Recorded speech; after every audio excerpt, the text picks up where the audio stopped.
सल्लल्लाहु अलैहि वआलिहि वसल्लम की 10 मुख्तसर लेकिन नहायती अहम अहदीस।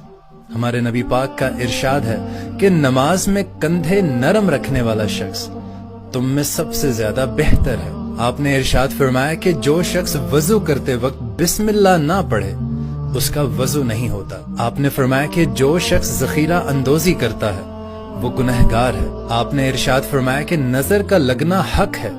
अगर कोई चीज तकदीर पर सबकत ले जाती तो वो नजर होती। आपने इरशाद फरमाया कि औरत औरत है यानी पर्दे में रखने वाली चीज है।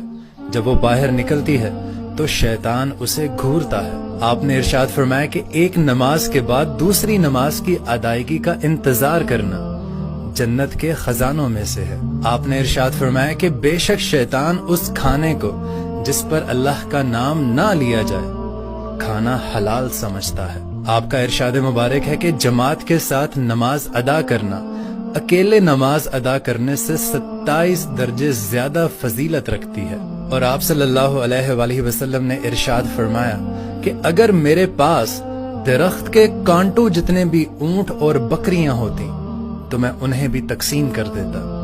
मुझे तुम बखील नहीं पाओगे, मुझे तुम झूठा नहीं पाओगे और मुझे तुम बुज़दिल नहीं पाओगे। सुभान अल्लाह।